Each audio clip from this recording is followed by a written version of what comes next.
This is one of the many cabins of Barney's Ball Lake Resort. This area down here was the staff headquarters. This is a resort that we found 2 years ago. We followed an old logging road that was all overgrown and a really rough road, and we got back in here, and I knew there was a resort in here somewhere because you could access it by river. Well, we came in, we found the resort, we looked around, and it was just fascinating to see a resort that's been sitting completely empty for many, many years. And a lot of the things that are left here are like when they just walked away from it 40 years ago or more, and it's really amazing. So you're gonna really see some cool stuff. Now, on this is part of the English River system, and if you go about a mile or a mile and a half that way, you come to a waterfall, so you can't get that way by boat. But if you go about 6 or 8 miles downstream, you come to a native reserve, and there's boat launches there. So there are boats that go by on the lake and the river here in front of this resort. But this is a resort that was a huge attraction in Northwest Ontario in the 50s and 60s, and up until the 1970s, when they discovered that there was mercury in the water and they told people not to eat the fish. The resort eventually closed down, and the guy who started it and came out here, his name was Barney, and you can Google it and do some research, as I did since the last time that we were here. I just wanted to share this with you because it's really, really fascinating. Now, they had dozens of airplanes flying in and out of here. They had people coming and going all the time. Hollywood celebrities and famous people were coming to this resort. It was a big hub of activity, and they have a huge dance hall, which you're going to see here in a little bit. Lots of cabins and a huge kitchen and everything like that. And this section that we're in right here is separate from the main camp, because this is the staff headquarters down here. These cabins and things down here were where the staff lived. So it's pretty fascinating. We're going to take you on a tour of this resort, and I think you're going to be really amazed at the way things look, even though they have been, some of these cabins are in really good shape, even though they've been basically sitting empty for close to half a century.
This building here, I call it the dance hall. I don't know what else to call it. It's got a big bar over here. It's huge, and it used to be just full of people and tables and people chattering and laughing. And if you think about that, it's just kind of amazing to see it right now. And I found an old photo of it online. It's a really small photo, so it's not very clear, but I'll show that to you right now. And as you can see, it looks a lot different than it did back then. There is a big fireplace. There is an old mount of a moose head that's fallen off the wall and is rotting on the floor. We got a ginormous map of Canada back here. That's really cool. So many cool things in here, and just such a crying shame that it's no longer in business.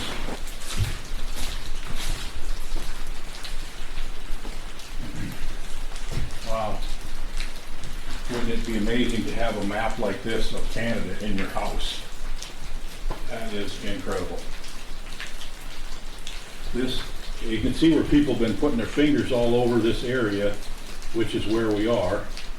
This is the fly-in lakes in this area of northwest Ontario. That's incredible. Man, would I love to have a map like that. I wonder if I could. Thought maybe I could see a copyright on it, but it doesn't have a copyright date on it. Probably from around 1950.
Well, pretty fascinating, I think, and as you can see, what a beautiful spot, and nobody else within miles and miles and miles, and I just try to imagine what it was like with planes flying in and out of here, and a dozen guides every day going out in boats, taking people fishing, and it's just pretty fascinating, and man, what a beautiful spot. It's a crying shame, but like I said, I did some research after the first time that I found this, and if you look for Barney Lamb's Ball Lake Lodge, you'll be able to find a little bit of information about it online. It's pretty neat stuff.